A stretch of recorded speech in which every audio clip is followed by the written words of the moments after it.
পৃথিবীটা কেন গোল জানেন?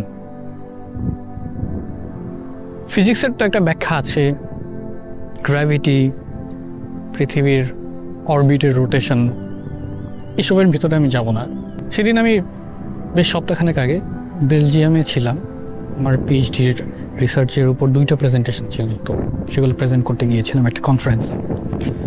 সেখানে আমি কনফারেন্সের শেষ করার পরে একদিন ব্রাসেলস শহরের ভেতরে ঘুরছিলাম এবং পরন্তু বিকেলে আমি যেই বিল্ডিংটার সামনে এসে দাঁড়ালাম সেটা দেখে আমি মোটামুটি মুগ্ধ হয়েছি।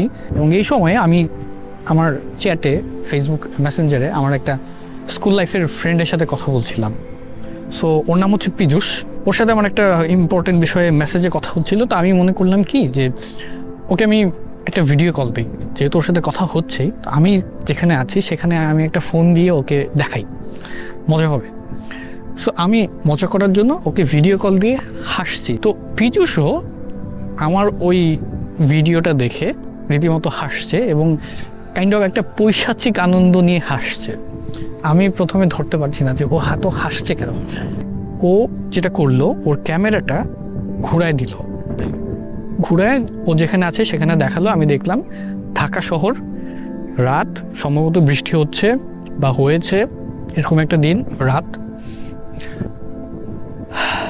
একটা সময় পরে আমি নিজের ভিতরে একটা শূন্যতা অনুভব করলাম যে আমি পৃথিবীর যত সুন্দর বিল্ডিংয়ের সামনেই দাঁড়াই না কেন এবং ঢাকা যত খারাপ শহরই হোক না কেন, যেহেতু ঢাকা আমার জন্মস্থান, জীবনের একটা লম্বা সময় আমি ঢাকায় কাটিয়েছি,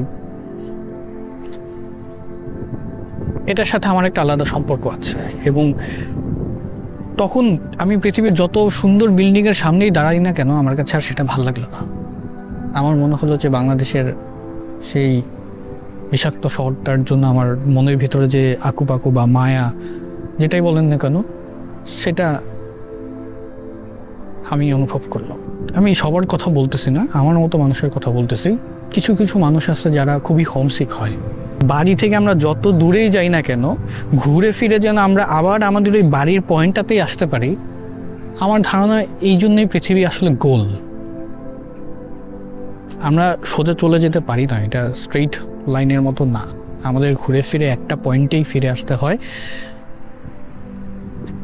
সেই বেলজিয়ামের ব্রাসেলস শহরের রাস্তায় একা একা দাঁড়িয়ে এই যে আমার ভেতরে একটা অদ্ভুত হাহাকার এবং একটা শূন্যতা এবং পৃথিবী গোল কেন তার একটা রহস্য খুঁজে বের করার যে আনন্দটা, তাই মনে হলো যে এই ভিডিওটা বানাই।